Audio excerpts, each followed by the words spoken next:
श्री गोपाळ कृष्ण भगवान की जय। लीला नंबर 267। दादोसाला जायला परवानगी। एके दिवशी सर्वज्ञांना रात्रीचा पूजा वसर झाला। मग सर्वज्ञ म्हणाले, महात्मे हो, तुमच्या भेटीचे 5 दिवस संपले, आता आम्ही निघतो। दादोस म्हणाले, हो जी, ठीक आहे। सर्वज्ञ, कोणीकडे जाणार आहे? सर्वज्ञ म्हणाले, आम्ही असे घाटाकडे जाऊ। मग दादोसांनी आसनावर 5 सुपाऱ्या ठेवल्या, 100 दंडोते घातले। मग दादोस मुक्कामाच्या ठिकाणाकडे गेले। साधा आत करून तिघी बाया बसलेल्या होत्या।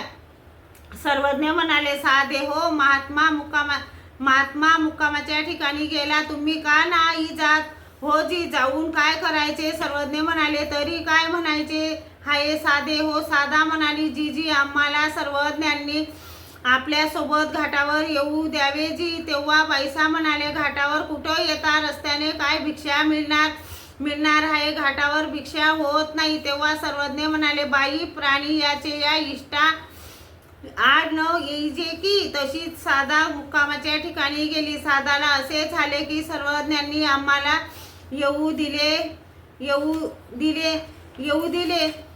साधा सकाळी आपल्या तयारीनिशी आली। दादोसही आले। सर्वज्ञांना सकाळचा पूजावसर झाला। मग दादोसाने आसनावर 1 सुपारी ठेवली, 5 दंडोते घातले। मग जो पावेतो सर्वज्ञ दिसत होते, तो पावेतो मागच्या पावली निघाली। साधा सर्वज्ञांजवळ गप्प बसलेली होती। सर्वज्ञ म्हणाले, साधे हो, महात्मा निघाला, तुम्ही नाही गेलात?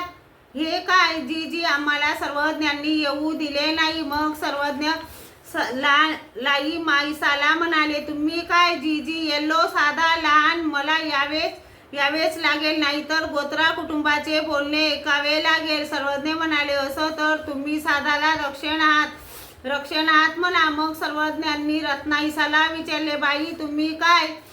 ती म्हणाली, साधाची आणि माझी शिदा सामुग्री एकाच पिशवीत आहे। सर्वज्ञ म्हणाले, पाठा पुढे जात आहे, त्या मार्गाने जा। हो जी। तशाच साधा तिघी बाया पुढे निघाले, मागाहून सर्वज्ञ निघाले। श्री गोपाळ कृष्ण भगवान की जय।